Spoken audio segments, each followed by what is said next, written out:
तो जनसंख्या नियंत्रण का मुद्दा उठाया। बिहार में एनडीए की सरकार है, डबल इंजन की सरकार है। जब माननीय मुख्यमंत्री जनगणना कराने के लिए मांग किया है और हमारे नेता तेजस्वी यादव भी मांग किया है, वो समस्या का निदान करना नहीं जानती है, समस्या पैदा करना जानती है और आग लगाना जानती है। और चिराग पासवान को इससे चेतना चाहिए, समझना चाहिए और स्टेप लेना चाहिए। जांच है कब कहाँ किसकी मर्डर हो जाएगी कोई ठीक नहीं है। अभी रात में घटना घटी है, करीब 8 बजे एक स्वर्ण व्यवसायी की हत्या हो गई है। और स्वर्ण व्यवसायी की हत्या हो गई है, उसका लूटपाट भी किया है, हत्या भी किया है और आए दिन बिहटा में मर्डर हो रहा है। इसलिए सरकार से हमारा मांग है, जो कल हत्या हुई है उसकी उच्च स्तरीय जांच हो और अपराधी को पकड़ा जाए और मृत परिवार को 10 लाख मुआवजा सरकार दे और उनके जो परिवार हैं उनके बच्चे बच्चियों को पढ़ाने की व्यवस्था करें। नमस्कार, न्यूज फाउंडेशन देख रहे हैं, मैं हूं आपके साथ वंदना। जातीय जनगणना और जनसंख्या नियंत्रण को लेकर के बिहार में सियासत एक बार फिर से तेज हो गई है। बिहार के मुख्यमंत्री नीतीश कुमार ने कहे हैं कि हम अपने जो बयान देते हैं हम उस काम को भी करते हैं, लेकिन बीजेपी चाहती है कि जनसंख्या नियंत्रण कानून लागू हो और बिहार में जातीय जनगणना नहीं हो। मुख्यमंत्री चाहते हैं कि जातीय जनगणना हो और जनसंख्या नियंत्रण कानून को लेकर के लोगों को अवेयर करने की ज़रूरत है। आइए हम बात करते हैं राजद के मुख्य प्रवक्ता भाई वीरेंद्र से कि मुख्यमंत्री के इस बयान को आप किस रूप में देखते हैं, जो बीजेपी और जदयू में खींचतान हो रही है। क्या लगता है कि एनडीए में सब कुछ ठीक है? देखिए, बीजेपी देश को बांटना चाहती है और देश में उपद्रव करना चाहती है और उसको और कोई काम नहीं है। महंगाई तो इतनी बढ़ गई है कि उसको माने उस पर लोग का नज़र ना जाए, तो जनसंख्या नियंत्रण का मुद्दा उठाया। बिहार में एनडीए की सरकार है, डबल इंजन की सरकार है।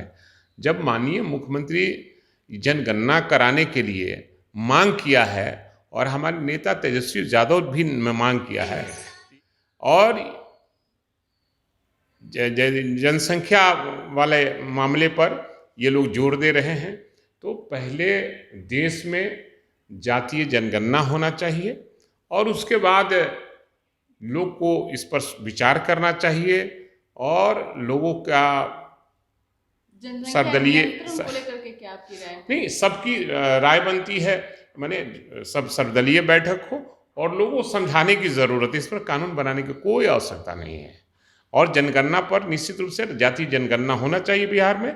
और मुख्यमंत्री का जो स्टेप है, मैं उसकी सराहना करता हूं कि वो उन्होंने माननीय तेजस्वी यादव की बातों को मानने का काम किया है। मैं उन्हें धन्यवाद देना चाहता हूं। चिराग पासवान की बात करें तो आप देख रहे हैं उनके कुनबे के साथ साथ अब उनके बंगले को भी खाली करने के लिए कहा गया, नोटिस भी दे दिया गया है। क्या चिराग पासवान को अभी डिसीजन नहीं लेना चाहिए? नहीं, सवाल है अब डिसीजन लेना न लेना उनके बात है। और दूसरी बात है, जहाँ तक घर खाली करने का है, डेरा खाली करने का है, तो वो तो उनका सरकार है, एनडीए की सरकार वहाँ है और वो कुछ भी कर सकती है, किसी के साथ कर सकती है। इसलिए उससे अपेक्षाएं यही करते हैं हम लोग कि वो समस्या का निदान करना नहीं जानती है, समस्या पैदा करना जानती है और आग लगाना जानती है। और चिराग पासवान को इससे चेतना चाहिए, समझना चाहिए और स्टेप लेना चाहिए। बाढ़ की बात करें तो चारों तरफ बाढ़ से जो है बिहार के कई जो क्षेत्र हैं वो बाढ़ से ग्रसित हो गए हैं। ऐसे में सरकार तो दावे कर रही है कि हम लोगों तक सुविधा तो दे रहे हैं, कर रहे हैं, क्या कहेंगे? देखिए, बाढ़ है पूरे बिहार में कई जिला में हो गया है और हमारे मनेर में भी 6 पंचायत है, तो 5 पंचायत तो पूर्ण रूपेण वो बाढ़ से प्रभावित है।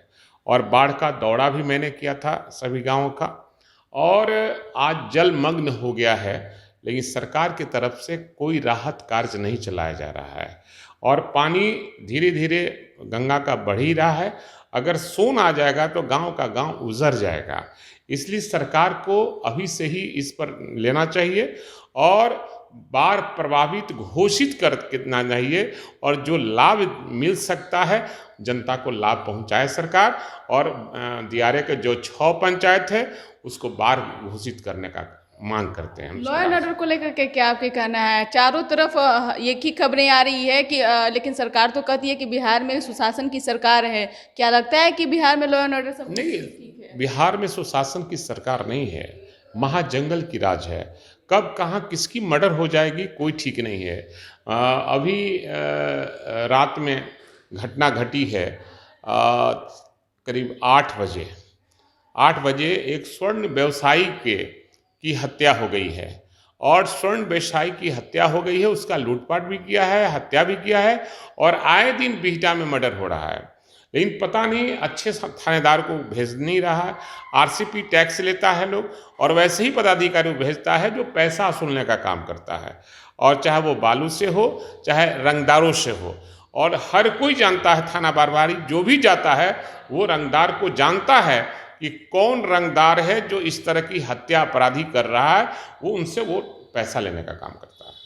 इसलिए सरकार से हमारा मांग है, जो कल हत्या हुई है उसकी उच्च स्तरीय जांच हो और अपराधी को पकड़ा जाए, और मृत परिवार को 10 लाख मुआवजा सरकार दे, और उनके जो परिवार हैं उनके बच्चे बच्चियों को पढ़ाने की व्यवस्था कराए।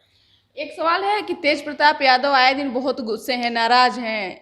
जगदानंद सिंह को लेकर के हिटलर का भी उन्होंने बात कर दिया है। नहीं, उन्होंने कहा कि इस तरह की बातें मैंने नहीं कहा है। उन्होंने कहा कि पेपर वाले ऐसे ही छाप दिए हैं।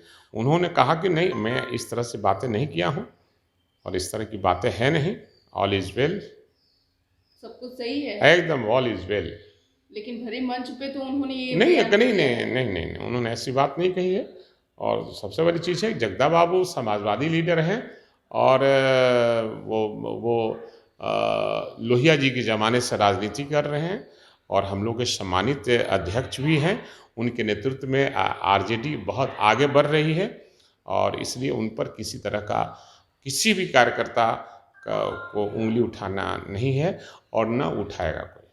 बिल्कुल, बहुत बहुत शुक्रिया सर। तो आप सुन रहे थे क्या कुछ कह रहे थे भाई वीरेंद्र। तो इस खबर में बस इतना ही। देखते रहिए न्यूज़ 24 नमस्कार।